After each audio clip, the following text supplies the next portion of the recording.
No programa de hoje estamos descobrindo um pouco mais da história dessas estreitas e coloridas ruazinhas no interior da Bahia.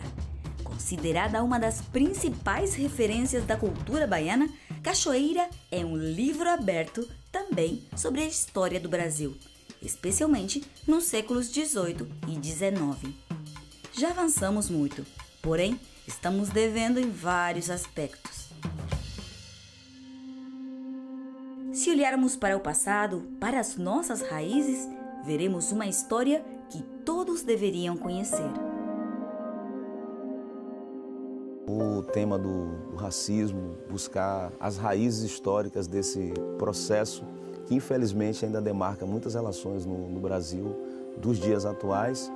Para compreender é possível buscar suas raízes históricas. E essas raízes históricas vai sinalizar justamente o período da escravidão no Brasil. A escravidão no Brasil foi uma instituição que praticamente durou aí cerca de 3 séculos, portanto, digamos que as mãos dos escravos construíram em certa medida o Brasil, tanto o Brasil colônia quanto o Brasil império, e só em 1888, 13 de maio de 1888, que a escravidão ela é abolida, sem contudo haver um trabalho de inserção socioeconômica desse egresso do cativeiro. Essas consequências, infelizmente, ainda percebemos mesmo após cerca de mais de 100 anos desde a abolição. Ainda assistimos na sociedade brasileira vários eventos, vários comportamentos que são inadequados para a condição de cidadania para a qual todos nós haveríamos de gozar. E qual foi, Fábio, esse processo que passou? Não foi fácil, não foi de um dia para o outro, né? Como foi esse processo até realmente acabar a escravidão completamente? Então, costuma-se dizer que esses braços escravos, eles construíram parte da nação brasileira. As primeiras levas de escravos chegaram aqui por volta do século XVI, segunda metade do século XVI, oriundo de diversas partes do continente africano. E a presença desses escravizados começa a se intensificar à medida que a produção açucareira começa a ganhar mais relevância econômica. Costumamos dizer que no Brasil colônia predominava 3 letras, nós chamamos de mel: monocultura, escravismo e latifúndio. Monocultura porque é apenas um produto agrícola básico para a economia exportadora, no caso o açúcar. O latifúndio por conta da grande extensão de terra utilizada e a mão de obra escrava, primeiramente indígena e depois africana de diversas partes do litoral africano. Bem, durante esses 3 séculos de escravização, é apenas no século XIX que começa a haver uma mudança de mentalidade, uma mudança também na estrutura econômica, de tal modo que começa a se repensar outras formas de exploração do trabalho.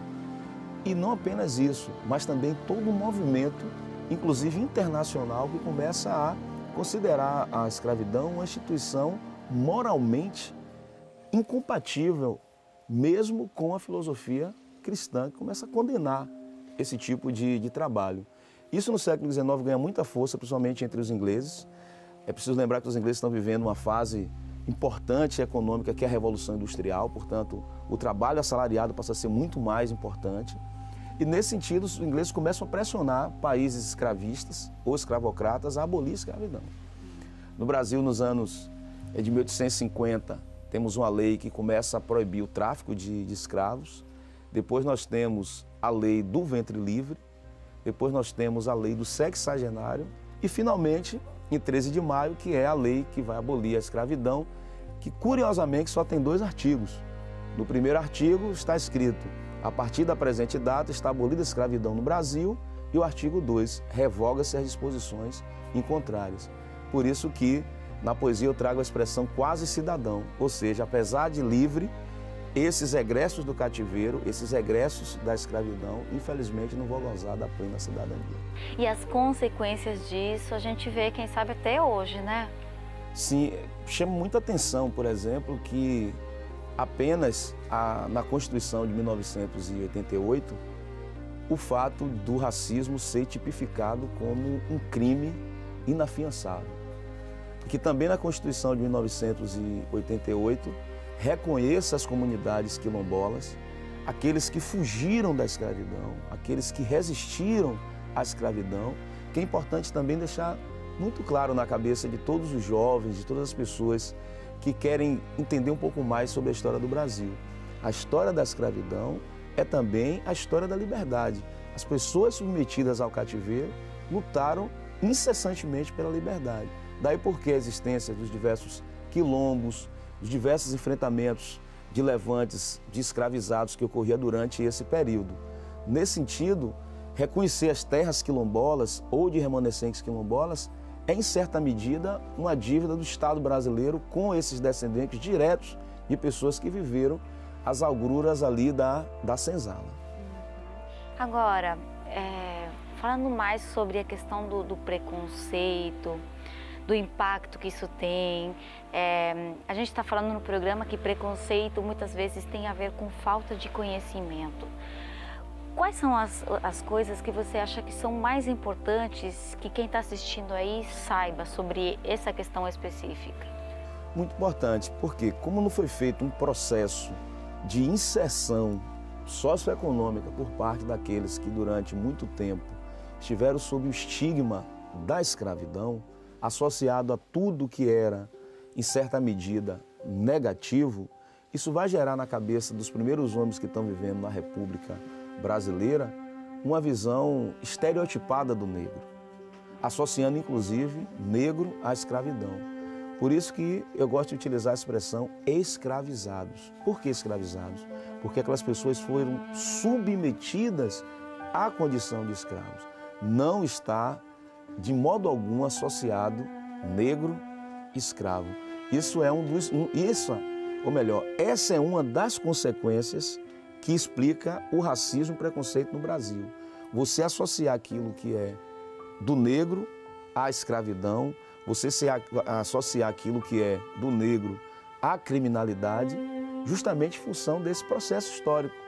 Ora, se você não produz uma política pública de inserção de uma comunidade ampla que vivia sob o cativeiro, para que essas pessoas pudessem ter acesso à moradia, à educação, às condições básicas de sociabilidades, como tu pode cobrar dessas pessoas, inclusive das gerações desdobradas dessas primeiras pessoas que foram, digamos que, libertadas no Brasil? Isso é uma consequência muito séria. E o racismo, ele tem se sustentado muito em função disso. Por quê?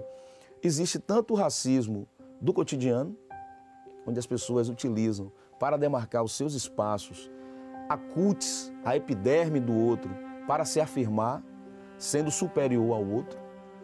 E tem também aquele racismo que é promovido pelos meios institucionais. Por exemplo, é muito forte nas instituições policiais, por exemplo, quando uma pessoa é presa, essa pessoa segue escrita muito a partir da sua cor.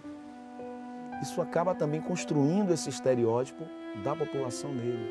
Nos livros didáticos, nas propagandas de TV, nas novelas, que é um produto bastante produzido e consumido pela população brasileira, a representação dos negros não são muito representados nessas produções. Então, tudo isso acaba aqui constituindo esse combustível a mais em face de todo esse processo histórico para fortalecer a prática do racismo, que, sobretudo, cada um de nós precisamos efetivamente lutar contra isso. Uma coisa interessante que você falou é que um dos fatores que começaram a minar o escravismo foi justamente a religião. Como foi esse processo? Conta um pouquinho mais pra gente. Então, se no primeiro momento, em determinada circunstância histórica, a escravização poderia ser justificada por um viés ou um determinado viés religioso, e essa é uma curiosidade também, muitos teólogos do século XV e do século XVI estiveram diante de um grande impasse. O novo mundo é uma possibilidade de gerar muito lucro no contexto de expansão do capitalismo. Contudo, qual mão de obra utilizar? Os indígenas ficaram em uma condição, teologicamente falando, como aqueles que possuíam alma. Portanto, eles podiam ser cristianizados, eles poderiam ser convertidos ao cristianismo. Ao passo que, para muitos teólogos do século XV e XVI, os africanos por não possuírem alma, poderiam ser submetidos à escravidão. Essa teologia, no mínimo contestável nos dias de hoje, informou muitas das políticas dos estados nacionais do século V, do século XVI, no contexto do Novo Mundo. Curiosamente, vai ser na Inglaterra, principalmente entre o segmento protestante, que nós chamamos no Brasil de evangélicos, que vai se começar a questionar moralmente a escravidão como algo incompatível com a filosofia cristã. É óbvio que, associado a esse aspecto da filosofia cristã, nós temos como pano de fundo o desenvolvimento econômico da Revolução Industrial, que passa a reclamar um outro contexto de exploração do trabalho, que não é mais o trabalho escravo, e sim o trabalho assalariado. Mas não podemos perder de vista também esse aspecto importante aí da religião se colocar naquele momento como algo importante para destruir essa instituição chamada de escravidão, que infelizmente ainda hoje enfrentamos, porque temos vários casos de trabalho análogo à escravização, mesmo nos dias de hoje, na contemporaneidade. Olha que interessante, né? Pessoas que mesmo que todo mundo falava que era legal, que era isso mesmo que tinha que fazer, eles estudando a Bíblia, conhecendo mais, eles perceberam que não estava certo o que estava sendo feito e lutaram para mudar a cabeça, um paradigma que não é uma coisa fácil de mudar, né, Fábio? Eles lutaram para fazer essa diferença, né? E demorou, mas dimos alguns passos importantes aí, não foi? Sempre será mais fácil seguir a maioria. Afinal, pensar requer esforço, conhecimento e pesquisa. O resultado de tudo isso pode gerar perguntas e conclusões que nem sempre esperávamos ou que não confirmam aquilo que até o momento acreditávamos. Mas a história é prova irrefutável que nenhum paradigma é inquestionável. E mais do que isso, os responsáveis por continuar fazendo perguntas somos nós mesmos. Eu sou apaixonado por esse lugar, né? Eu já me considero cidadão cachoeirano. Já estou aqui há quase 20 anos e o meu interesse por essas questões étnicas surgiu há muito tempo atrás. Quando eu ainda era estudante na faculdade, uma coisa que me chamava muita atenção era exatamente as diferenças. Na realidade, a ciência genética ela existe porque existem as diferenças. Se não existissem as diferenças, não existiria genética. E eu já nessa época me interessava. E ao mesmo tempo que eu comecei realmente a trabalhar aqui, eu comecei a perceber que era um lugar que tinha realmente algumas coisas únicas. Por exemplo, a história desse povo aqui é uma história bela, é uma história de um povo que foi trazido de forma muito cruel, um povo que foi escravizado. E nessa história, eles deixaram também as marcas deles, né? E aí eu comecei exatamente a perceber e conhecer um pouquinho mais essa história e também aprofundando mais o conhecimento acerca da genética, a variabilidade genética dessa população, eu comecei exatamente a estudar. Aí, em 2003, eu comecei exatamente o meu doutorado, trabalhando exatamente com essas populações quilombolas aqui do Recôncavo Baiano.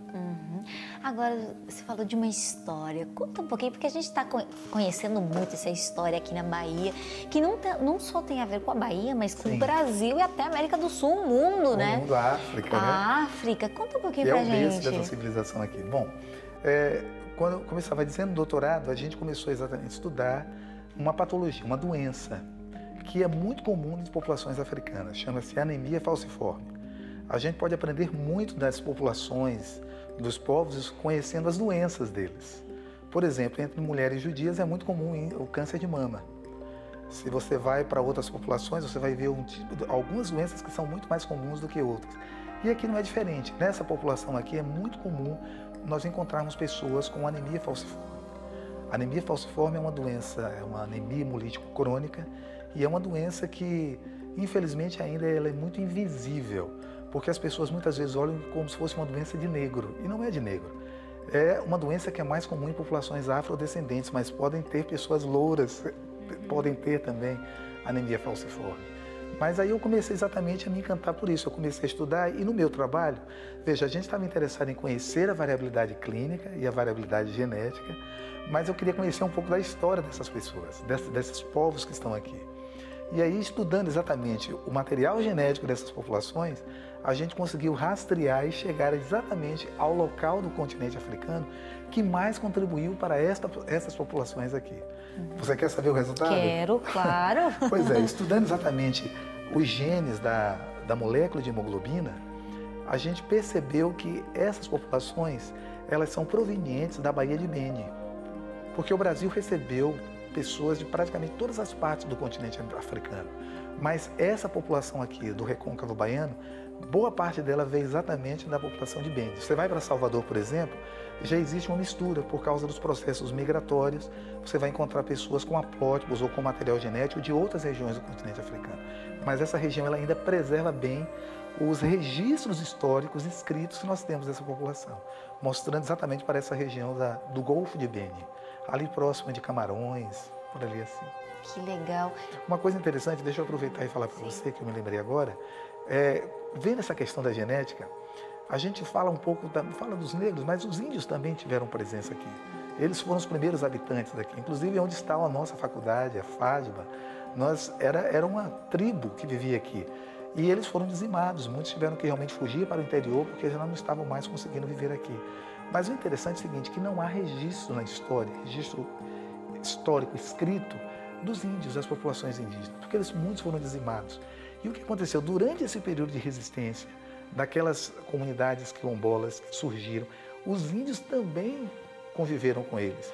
E eu me lembro que alguns anos atrás eu tive a oportunidade de participar de um trabalho com uma equipe da Universidade de Brasília, da Universidade Federal de Rondônia, em que a gente estudou exatamente a presença de genes indígenas entre os quilombos. E não é desprezível, não, é muito significativo. Aqui, por exemplo, nós temos um quilombo chamado Santiago do Iguape, um lugar muito bonito para se conhecer, e estudando exatamente o material genético dessa população, cerca de 40% dos genes são de origem indígena. É muito, é muito. Então a gente pode reconstruir essa história que foi, infelizmente, jogada para debaixo do tapete por causa exatamente daquele período de atrocidade, de escravização. E podemos construir a partir da própria biologia, da própria genética, a gente resgatar essa história que nós não temos, né? Por exemplo, dos índios, né? Então a gente vai aprender muita coisa, né? Fazendo exatamente essa aproximação da ciência com a própria antropologia, né? A própria cultura. Vai ser muito bom. Uma das razões principais do preconceito é que a gente não tem informação, a gente não conhece e não se identifica com o outro, não tem empatia, né? Muitas pessoas encaram essa questão do preconceito com uma falta de informação. E se você pensa assim, o que você diria para pessoas que utilizam o preconceito, que até muitas vezes falam coisas, não, mas você não vê que essa pessoa é mais inteligente ou menos inteligente do que eu? E eles usam até informação que parece científica para dizer isso. Exatamente. Olha, infelizmente, a maioria das pessoas, aliás, eu, você, todos nós temos preconceitos. E muitas vezes a gente tenta esconder isso, mas eu acho que a gente já começa a superar isso reconhecendo. E eu percebi, por exemplo, ao longo desses 19 anos vivendo aqui no Recôncavo Baiano, eu percebi que, às vezes, o preconceito pode vir da nossa falta de conhecimento e, às vezes, pode vir exatamente por causa da cultura que nós trouxemos, da educação que nós tivemos. Então, a primeira coisa que a gente precisa é do conhecimento. A gente precisa, além de uma boa educação, eu acho que não tem hoje mais espaço numa sociedade pós-moderna e principalmente aqueles que cultivam os valores cristãos, nutrir algum tipo de preconceito étnico ou racial. Não há mais espaço para isso nos nossos dias. Então eu penso assim que a gente precisa do conhecimento. E eu comecei a conhecer essas pessoas, eu comecei a conhecer o estilo de vida delas, o que elas comem. Aliás, eu sou apaixonado pela comida, pela iguaria baiana, né? O acarajé, o vatapá, enfim. Então, são coisas que vão fazendo com que a gente acabe se identificando com essas pessoas. Então, a melhor forma da gente quebrar esse preconceito é conhecendo, é convivendo e, principalmente, respeitando as pessoas, porque cada cultura tem alguma coisa a nos ensinar. Essas diferenças, elas são muito boas porque nós sempre vamos ter coisas para apreciar e aprender alguma coisa com eles, né? Então, a minha mensagem, o meu recado para os jovens que talvez ainda achem que existem algumas pessoas que são superiores às outras, esquece isso, porque na realidade a gente tem, na realidade a nossa origem é única. Se nós observarmos, todos nós aqui, apesar das diferenças, viemos de um só, e é o que a palavra de Deus nos diz, né? Que a Bíblia Sagrada nos mostra, né? E nós não podemos, por isso mesmo, abrir espaço para algum tipo de preconceito étnico-racial. Que bom. Muito obrigada, doutor. Obrigado, foi um também. prazer a gente conversar aqui um pouquinho. Aprendimos bastante, não é verdade? Fica aí ligado no Conexão Jovem. A gente vai num breve intervalo e já estamos de volta com mais informação e aprendendo muito mais